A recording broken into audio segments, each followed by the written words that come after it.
Chris. Did you say your name and outlet for me? Abby Lance, Broad Green Pictures. Anytime.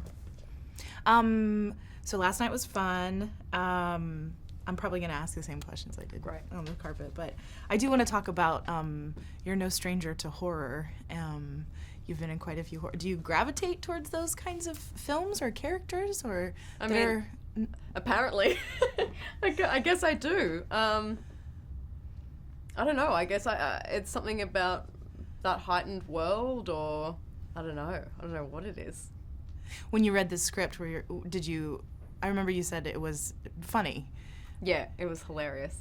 Did the horror come across at all in the reading of the script? Did you know it was going to be quite as... Definitely not. I mean, it was present, but not to the extent that it is in the film. Or maybe I was just distracted by the hilarity of the dialogue. But that scene with Jenna, I don't remember that being in the script, you know? So, yeah. Talk about working with Abby and Jenna, you know, the three that are sort of surrounding Jesse. What's sort of the dynamic of the three of you? It's funny because I feel like we kind of gravitated towards the dynamic that's present in the film to an extent. I mean, Abby was just such a delight and relief to have around because I think we have a very similar sense of humor, and because the vibe on set, you know, that feeling that's in the film can kind of permeate the set a bit, and I think it was just nice to have her for like comic relief. Plus also she just had great stories about the modelling industry, which were just mind-blowing.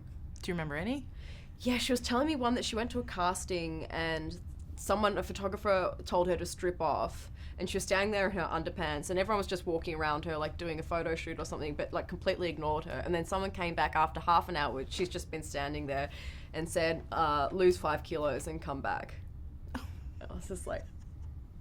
so there were a lot of stories That's like real that. life. Yeah, that really happened. Yeah, just humiliating stuff.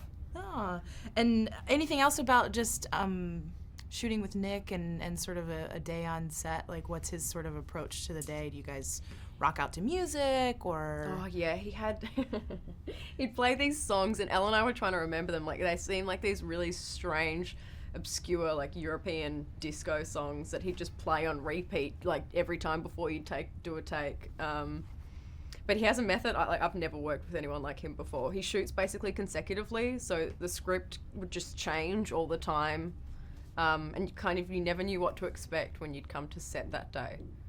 He did a lot of takes. I don't know, it was pretty wild. It was a pretty wild ride. And the day in the club scene with the acrobatic artist, did you know that was, I mean, that looks... No. We came in and he'd said that, I feel like that was my first or second day of shooting. He'd said there was going to be a performer, but it was amazing. These like Japanese acrobats. Yeah, it was wild.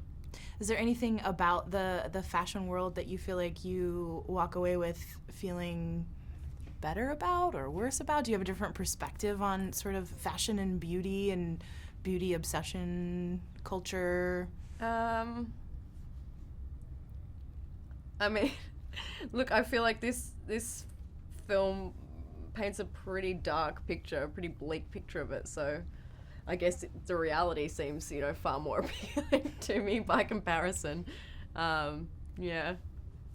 Cool. Thank you. Thank you.